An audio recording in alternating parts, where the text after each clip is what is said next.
The story of Kwame Nkrumah.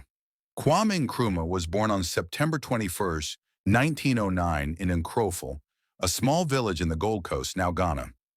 He grew up in a modest family and showed great intelligence from a young age. His teachers encouraged him to study further, and in 1935, he traveled to the United States to pursue education. In America, Nkrumah studied at Lincoln University and the University of Pennsylvania, earning degrees in economic sociology and philosophy. While there, he became deeply involved in African liberation movements and Pan-Africanism, the belief that all African people should unite and be free from colonial rule. In the 1940s, Nkrumah moved to London, where he continued his political activism. He worked closely with other African leaders, like George Padmore and Jomo Kenyatta, planning for the independence of African nations. By 1947, Nkrumah returned to the Gold Coast and joined the United Gold Coast Convention, UGCC, a political party that wanted self-government. But Nkrumah was more radical and wanted self-government now, rather than waiting for gradual reforms. This boldness made him popular with ordinary people workers, farmers, and students.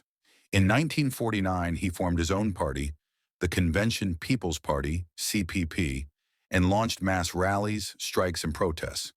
The colonial government arrested him several times, but his popularity only grew stronger. In 1951, while still in prison, Nkrumah's party won the elections, and he was released to become leader of government business. By 1957, after years of struggle, the Gold Coast became the first African colony to gain independence. On March 6, 1957, Nkrumah proudly declared the new nation of Ghana, saying, "At long last the battle has ended, and thus Ghana, your beloved country, is free forever." Nkrumah became the first prime minister and later president of Ghana. He invested in schools, hospitals, roads, and factories, dreaming of a modern and united Africa. He helped establish the Organization of African Unity, OAU, in 1963, encouraging African nations to work together. However, his government faced challenges. Some projects failed, the economy weakened, and political opposition grew. In 1966, while Nkrumah was on a peace mission to North Vietnam and China, the Ghanaian military overthrew his government in a coup.